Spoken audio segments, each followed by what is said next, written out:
Assalamualaikum warahmatullahi wabarakatuh. Nah, kembali lagi bersama saya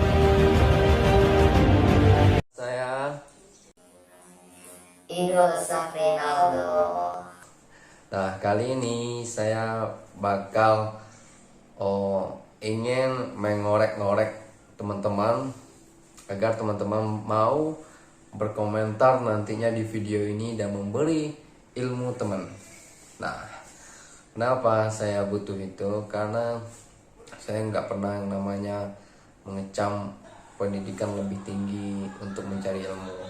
Karena saya sibuk dalam bekerja, berkuli ayah, dan yang lain-lain. Sehingga untuk menuntut ilmu, saya merasa ada keterbatasan-keterbatasan untuk mendapatkan lebih menuntut ilmu.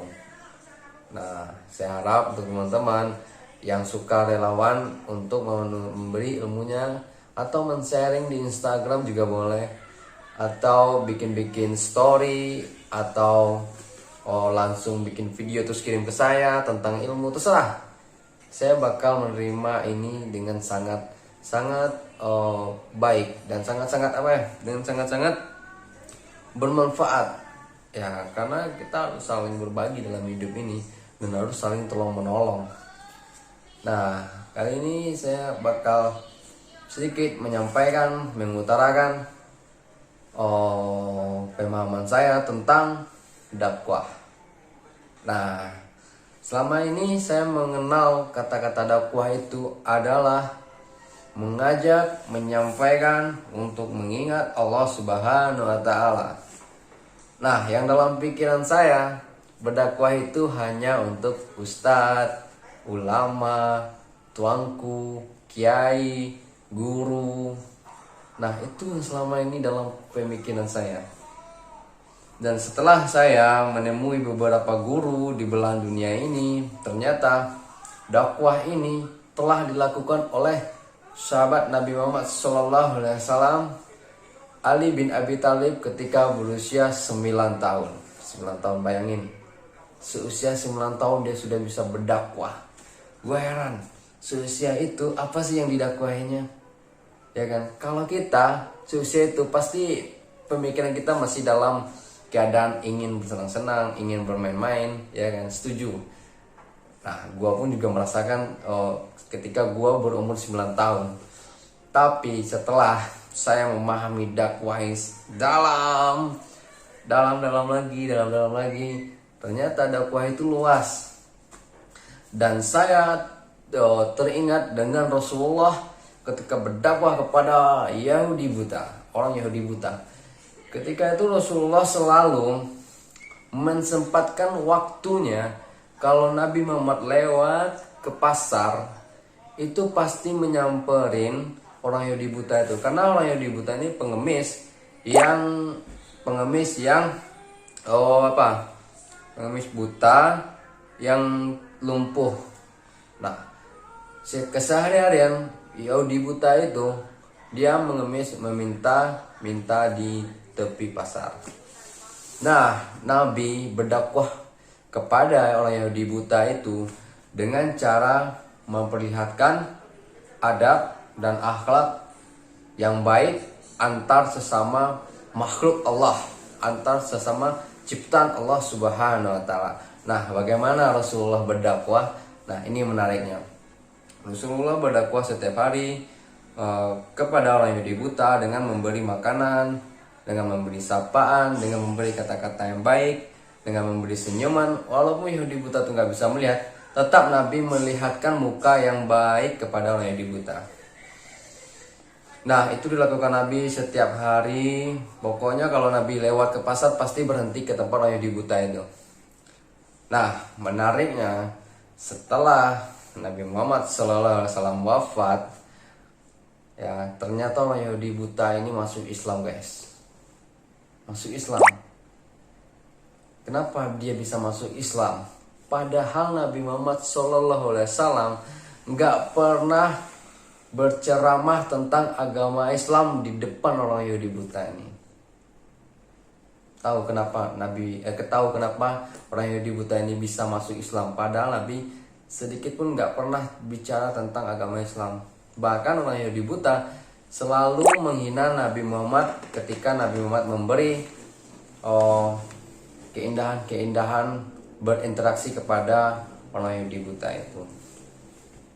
Ternyata yang dilihat oleh orang Yahudi buta itu, yang dipikirkan oleh orang Yahudi buta itu bukan agama Islamnya, tapi orang Yahudi buta itu bisa masuk ke dalam agama Islam dengan ikhlas, dengan semangat, dengan sukarela, itu karena perilaku, adab dan akhlaknya Rasulullah SAW. Nah, baru saya bisa menyambung dengan kisah sahabat Nabi Ali bin Abi Thalib ketika berdakwah umur 9 tahun. Bayangkan umur 9 tahun, kalau dilihat-lihat, oke lah, para sahabat Nabi itu otaknya cerdas-cerdas. Tapi nggak mungkin dia bisa menghafal seluruh ilmu agama Islam ini. Karena untuk berdakwah itu butuh ilmu kan. Tapi terbukti di sini dakwah juga tak selalu mengedepankan ilmu kepada orang yang akan kita dakwah. Nah, itu adalah contoh nyata untuk kita ingin berdakwah kepada teman-teman, tetangga, atau orang yang belum kita kenal. Jadi yang pertama yang harus kita perlihatkan dalam berdakwah adalah beradab dan berakhlak. Nah, sudah kelihatan hasil dari cara berdakwah yang sangat lemah lembut. Nah, inilah seharusnya kita lakukan kepada seluruh teman-teman kita yang kita sayangi. Kalau kita menyayangi teman-teman kita, pasti kita akan berdakwah kepadanya dengan secara lemah lembut, tanpa menyinggung pribadi seseorang itu. Kita tahu dia mabuk-mabukan, kita tahu dia berzina, kita tahu dia berbuat dosa. Tapi kalau kita menyampaikan kebenaran itu dan lantas membuat mereka itu menjadi jauh kepada kita, atau membuat mereka itu sakit hati karena ucapan kita, maka dakwah kita itu bakal terbilang sia-sia, bahkan juga bisa berakibat tidak baik, karena itu membuat dia jauh kepada Allah Subhanahu Wa Taala. Bukannya kita merangkul, tapi malah jauh. Nah, makanya untuk teman-teman yang masih sekarang terus berdakwah ya demi karena Allah Subhanahu Wa Taala, marilah kita sama-sama perbaiki cara dakwah kita. Nah, karena dakwah ini adalah pekerjaan Nabi yang sangat mulia. Nabi selalu menyisihkan waktunya untuk berdakwah. Karena dakwah ini menyelamatkan dunia dan akhirat. Bahkan sampai-sampai dakwah ini dibandingkan dengan dunia, satu orang aja kita bisa ngajak orang masuk Islam, itu nggak ada bandingannya sedikit pun dengan seluruh isi dunia ini. Nggak ada bandingannya. Apa dunia ini yang paling berharga? Mas, itu nggak bisa dibandingin. Air laut nggak bisa, gunung nggak bisa. Kenapa? Karena kita menyelamatkan orang yang udah hampir masuk jurang, orang yang udah hampir mau dibakar dalam api neraka. Kita selamatkan karena asbab kita, orang ini mendapat hidayah. Makanya Allah bilang gak ada bandingannya nih pahala untuk orang yang mau berusaha, mujahadah, berkorban, bekerja keras untuk menyelamatkan temannya. Gak ada bandingannya, dunia ini gak ada bandingannya. Bahkan banyak ulama-ulama, syekh-syekh yang sudah mengenal dunia ini fana, yang benar-benar sudah gak ada lagi cita-citanya di dunia ini. Dia tuh menganggap dunia ini sebagai sebelah sayap nyamuk yang udah dipotong-potong. Nah, itulah dunia. Makanya gak berharga sedikit pun. Nah, oleh karena itu marilah kita sama-sama saling bertukar pikiran bagaimana cara kita untuk berdakwah, menyampaikan agama Islam ini dengan sangat baik, dengan lemah lembut. Karena seseorang sebetulnya nih, kalau orang udah beragama Islam itu dia harus mencerminkan bagaimana Rasulullah ketika menjadi muslim. Sebenarnya tugasnya berat, tapi banyak orang yang belum paham, belum tahu bagaimana sih sebenarnya jadi orang muslim itu, bagaimana sih sebenarnya jadi orang Islam itu. Nah, kalau kita melihat apa ya, aktor dan idola dunia seperti petinju saya lupa namanya siapa sih. Oh my god, saya lupa. Ya nanti saya ketik aja ya. Pokoknya dia bilang kepada kita semua bahwasanya orang non muslim itu tidak membaca kitab kita, melainkan dia melihat sikap bagaimana kita menjadi seorang muslim.